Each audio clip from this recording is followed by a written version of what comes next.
Os Estados Unidos falando em fazer intervenções pontuais, especialmente no seu quintal, é a cara desse momento. A gente mostrou a notícia para vocês que o Donald Trump orientou o Pentágono a organizar ações militares em países que têm organizações que eles consideram terroristas, por exemplo, o narcotráfico na América Latina. E isto inclui, veja só, bota aí. Estados Unidos podem enquadrar PCC e Comando Vermelho como terroristas em breve, diz deputado. Quem disse isso aí foi o deputado o Paulo Bilinski, né? Não é uma grande fonte aí, né? Mas entenda, bota aí, entenda porque os Estados Unidos querem que o PCC seja classificado terrorista. Representantes norte-americanos se reuniram com técnicos do Ministério da Justiça e Segurança Pública e discutiram o tema. A real, o governo atual não quer. O Cláudio Castro, governador do Rio de Janeiro, já tinha sugerido, vamos chamar os Estados Unidos para participar de operações com relação a isso. Mas, na minha humilde opinião, para eles é muito bom qualificar todo mundo ali como terrorista, porque abre uma janela de possibilidades de intervenção em outros países. Lembra que eu venho falando para vocês há um bom tempo que, por favor, digite se vocês já viram falar, tá? Que o mundo tá mudando e que o Brasil não tá pronto para esse mundo que vem aí. O mundo está mudando e o Brasil não está pronto para esse mundo que vem aí. Que a gente controla um território muito grande, que a gente sequer controla esse território. Nós somos fracos, nós não temos dinheiro, nós não temos força militar, nós não temos porra nenhuma. E que neste futuro que vem aí, a gente é uma presa fácil. Por favor, vocês viram, eu vou falar, se lembrem.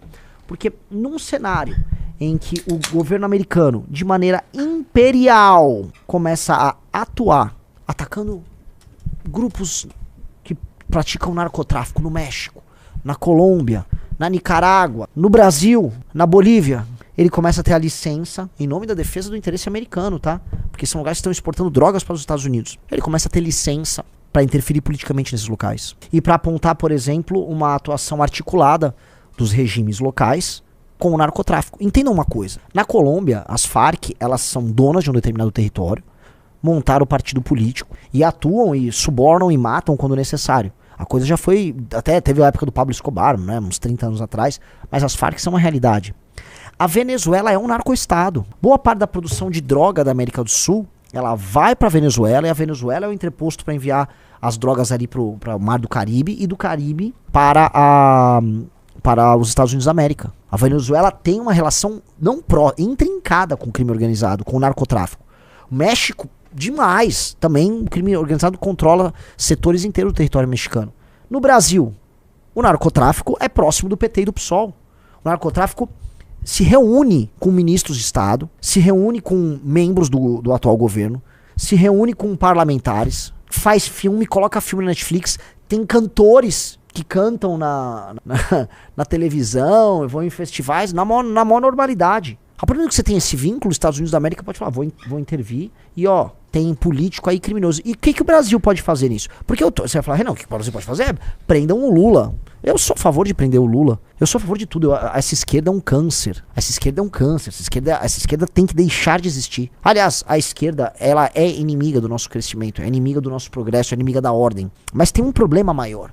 Ninguém está interessado em nos livrar da esquerda, meus amigos. Quem disse que os Estados Unidos da América, talvez a nação mais progressista do mundo, está interessada em nos salvar das esquerdas? Uma das ideias mais idiotas que as pessoas têm é de que os Estados Unidos são uma nação conservadora. Não!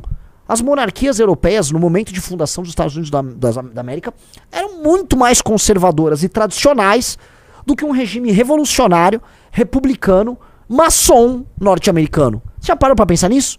A ideia que a gente tem dos Estados Unidos como esse lugar não é verdade. Nunca foi verdade. Os Estados Unidos sempre tiveram uma elite que era aberta a novas ideias. Os Estados Unidos têm um regime que é democrático, que já era democrático há muito tempo. Os Estados Unidos são muito mais progressistas do que as pessoas imaginam. Até porque o maior motor do progresso chama-se capitalismo. E esse progresso gerado pelo capitalismo interfere nas questões culturais com uma ênfase muito maior do que os autores de esquerda. Todo mundo gosta de falar, não, foi o Herbert Marcuse, foi escola de... Meu amigo, o capitalismo é o maior motor de desconstrução vamos dizer, das tradições e das formas tradicionais em tudo. É o capitalismo, antes de tudo. Essa ideia que a gente tem na cabeça, os Estados Unidos são muito... um país conservador. Não são. Eles são um país de essência progressista, capitalista, aberto à mudança e promotor de mudanças. Entendam isso, tá? Então não tem os Estados Unidos da América interessados fortemente em... Não. Eles querem alinhar regimes a eles. Eles querem se alinhar. Querem fazer um alinhamento dos regimes. E é natural que eles procurem regimes, em geral, regimes na América do Sul que tendem a ser mais conservadores, eles vão buscar um alinhamento natural com os Estados Unidos. Retornando, alguém aqui não enxerga certo padrão? A gente já conversou aqui sobre algo que o professor Orlando Lima já falou algumas vezes, que é a ênfase que os Estados Unidos têm em realinhar a América do Sul, a América como um todo, tá? América do Norte, incluindo o Canadá, e a América Central e Sul no seu quintal. É uma zona, é uma reserva de poder. Ali, as Américas são um estoque de poder dos Estados Unidos. Veja, os Estados Unidos pode falar que ele tem interesses em disputa no Oriente Médio. Ele pode falar que ele tem interesses em disputa no Mar Amarelo. Ele pode falar que ele tem interesse em disputa na Europa. Ele não pensa que a América, como um todo, o continente americano, está em disputa. Ele considera que a América é reserva. Reserva de matéria-prima, espaços logísticos, espaços geográficos estratégicos para guerra. Vou dar um exemplo. Os Estados Unidos utilizou o Brasil como teatro de guerra, como um local para montar uma base, para essa base atuar no Atlântico. Os Estados Unidos fizeram, foi em Natal. Matéria-prima, reserva material humano. E todas as Américas. Isto inclui, inclusive, o Canadá. Repararam que a situação dele com o Canadá é especialmente tensa, muito como o Brasil? Já entenderam que o Canadá e o Brasil são as outras duas grandes nações, talvez inclua o México aí, das Américas para além dos Estados Unidos? E como ele está enquadrando com muita força Canadá, Brasil e México, que também está tensa a situação com o México. Não repararam isso? O professor Orlando Lima, ele é muito bom, e eu conversei muito já com isso com ele, em falar, Renan, não tire da mente esse alinhamento. E tem algo que conta mais aí, é uma coisa também muito pessoal, eu estou falando aqui, não dos Estados Unidos mais como esse ator impessoal, mas um ator personalista, que é a figura do chefe do Departamento de Estado americano, que é o Marco Rubio, que para ele a questão latino-americana é uma questão pessoal. Ele teve, não sei se foi o pai dele, ele teve familiares mortos ou torturados pelo regime cubano. Ele tem muita raiva dos regimes de esquerda latino-americanos. E com o Marco Rubio, inclusive, esse realinhamento pode, por uma questão personalíssima, acontecer dentro de um determinado prisma. Então, é muito engraçado, não engraçado, desculpa, é muito interessante, muito curioso, né, a gente acompanhar os Estados Unidos falarem dessas coisas nesses termos, porque isso explica mais uma ênfase que eles possam ter em interferir na América Latina, afastar a sombra chinesa que já estava se instalando por aqui e eventualmente começar a derrubar regimes. Eu não duvido. E aqui entra uma outra coisa, tá? Os Estados Unidos falando, por exemplo, de operações específicas. Como é que seria uma operação dos Estados Unidos para derrotar as Farc? Uma operação de guerra na floresta do exército americano? Pontual? Um bombardeio aqui, uma série de bombardeios, drones, ocupação, morte, sequestro de determinadas lideranças, eliminação deles, a Colômbia olhando só. Como é que funciona isso na Venezuela? Hoje, o mundo se encaminha para o uso de forças paramilitares e mercenárias. Há vamos dizer, há um novo mundo de mercenários pintando aí. O grupo Wagner é um exemplo disso. Então, neste novo mundo, os Estados Unidos podem fazer o uso de um novo aparato e uma nova forma de fazer guerra. O regime venezuelano pode ser derrubado de uma maneira curiosa. E aqui, como funcionaria isso? Será que eles atuariam para interferir e destruir o Comando Vermelho e o PCC? Eu vou dar minha opinião. Fosse eu o presidente da República eleito para 2027. Nós não temos o direito de permitir que os Estados Unidos tomem esta guerra para si. Nós não temos o direito. Se nós quisermos que o Brasil exista, é nossa obrigação destruir o Comando Vermelho, o PCC e toda e qualquer organização desta natureza sem nenhuma interferência norte-americana no Brasil. Ah, Renan, mas e os Estados Unidos podem oferecer uma ajuda logística, técnica, drones, satélites? Beleza, vamos aceitar. Agora, quem vai destruir esses caras é o exército brasileiro. Os militares brasileiros não gostam assim, é Batalha do Riachuelo, legal, Batalha do Riachuelo, legal, não tem aqui. Tá, eu quero saber quais serão os marcos que as polícias, porque essa será uma guerra vencida muito pelas polícias, nem tanto pelo exército. Mas quais serão as batalhas e quais serão os fatos que as pessoas vão se lembrar sobre os homens de farda, especialmente os homens de farda das polícias, que derrotaram o crime organizado. Isso teremos que nós fazer. E não permitir que americanos o façam, que haja uma operação militar tocada pelos Estados Unidos aqui. Mas que tipo de bosta é essa? Sabe, entenda, saia do discurso mais impessoal e vai pro discurso mais primário. Quando a gente não consegue resolver isso, e aí vem um americano resolver, significa que não tem homem aqui. E que o homem brasileiro é um bosta, é um loser, é um coitado, E aí tem que vir um homem americano, e aí ele resolve os nossos bárbaros. Porque assim, amigos, assim, essas organizações, especialmente o Comando Vermelho e adjacência, o PCC tem alguma inteligência no comando, esses caras são os retardados. Esses caras do crime organizado são os retardados. A gente perder pra um bando de retardado é uma vergonha. A gente só perde porque o Estado brasileiro é muito fraco. Nós temos todas as condições, sim, de derrotar esses caras. Se você falar com a turma do BOP lá no Rio de Janeiro e falar, ó, o Estado do Rio de Janeiro vai te dar toda a assistência necessária, midiática, política e legal possível. As Forças Armadas vão estar nas ruas garantindo a segurança. A polícia do Rio de Janeiro sabe o que fazer. E se chamar a polícia de São Paulo para ajudar a polícia do Rio ainda, você elimina tudo de uma vez. Tum. Todo mundo aqui da polícia de São Paulo sabe onde o PCC tá atuando, do Porto de Santo a Rota Caipira. Se o governador de São Paulo, o atual Tarcísio, o brabão do Tarcísio, né? Brabaço, né? Bolsonaro fala, oi, Bolsonaro, estou aqui de prontidão, né? Todo mundo sabe da rota, todo mundo sabe de tudo. Vê se eles agem. A polícia sabe. Deixa a galera de São Paulo fazer, resolve. E eu converso com policiais, eu converso com oficiais, eles sabem o que fazer. Se tiver um comando central, um planejamento, vai e faz. Prende e mata. Acabou.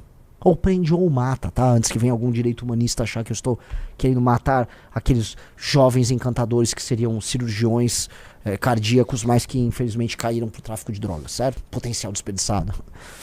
E depois?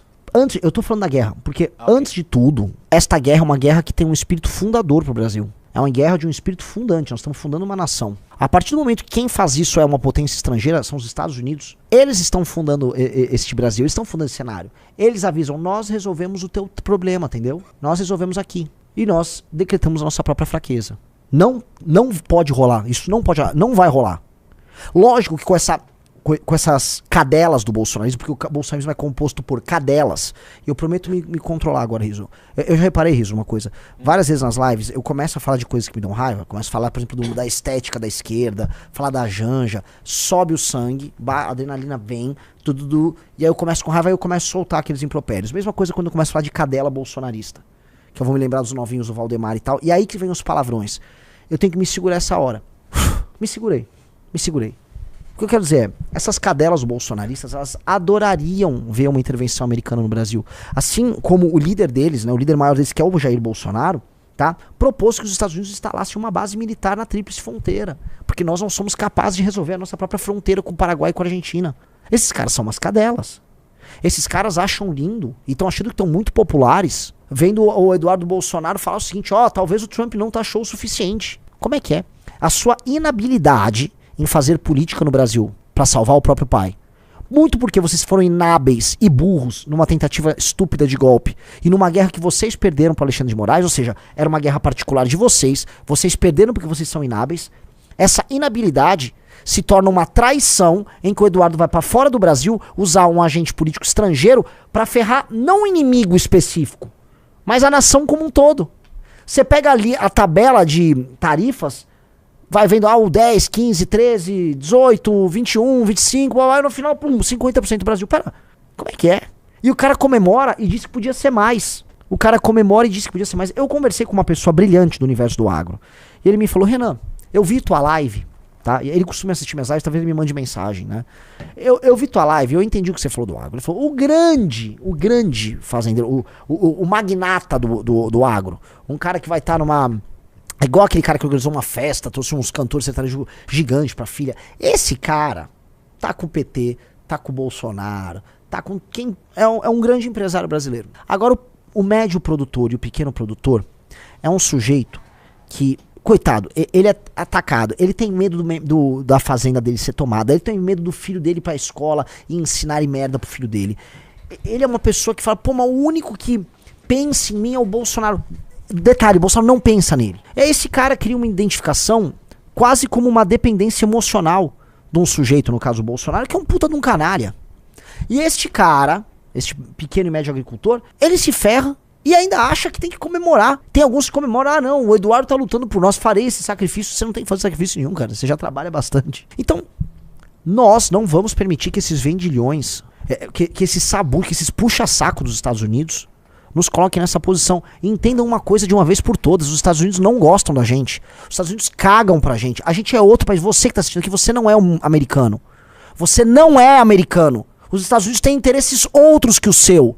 E a vida, como em qualquer outra área dela, a vida é sobre disputa, é sobre poder, a vida é má, a vida é ingrata, a vida é sobre competição. Não fique acreditando que o Marco Rubio te ama. Não fique acreditando que o Trump nos ama. I love Brazil, such a nice place. Não, ele caga pra cá. Ele vive numa nação grandiosa, com outras preocupações. Ele nos considera no máximo um depósito de gente chata que não tem que migrar pra lá. Eles chamam a gente de brown people. Brazil, such a nice brown people. Nós somos os brown people. E eles veem isso como tipo, uma galera marrom aí do sul que dança. Ah, eu gosto deles lá. Agora, o que eles querem nosso? Não é nossa cultura, não é nossa gente. Eles querem nossas terras raras. Isso é um tema central pra eles. Os Estados Unidos precisam desses componentes químicos ligados a terras raras, fundamental para a indústria bélica, fundamental para a indústria de alta tecnologia, fundamental para semicondutor, microchip. E é uma guerra que a China está muito na frente. E o Brasil tem esse tipo de material. Eu estava falando com o engenheiro Léo, estava falando assim, Léo, vamos fazer um vídeo, vamos fazer uma live sobre isso. Nós temos que ter meios de explorar essas terras raras. Já tem isso aqui, por que não somos nós a explorar? Ah, os Estados Unidos querem? Então faz o seguinte, você quer para quê? Quer explorar? Quer explorar com a gente? É pra quê? Ah, você quer fazer, sei lá, peças pra semicondutor, não sei o quê. Instale então a fábrica do semicondutor aqui, conosco. Já que isso é um problema premente em termos geopolíticos pra você. Ah, é premente? Então o que nós ganhamos com isso? Vamos trazer essa indústria pra cá. Traga a tecnologia pra cá. Compartilhamento de tecnologia com o Brasil. Monte de joint ventures com empresas brasileiras pra isso. Ah, porque assim, se é pra ser assim, né? Eu quero bababá e vocês, cara, vai tomar no cu. Essa coisa de ficar puxando o saco, achando que eles são não nossos heróis, não sei o quê, isso é coisa de loser. É porque nós somos tão acostumados a entender os Estados Unidos como os defensores da liberdade, os salvadores do mundo, porque nós vivemos uma vida americana. Tô eu aqui falando isso com uma, né, uma blusa, ó, a marca aqui, ó, Polo. Essa aqui é Ralph Lauren, né? Ralph Lauren é uma marca americana.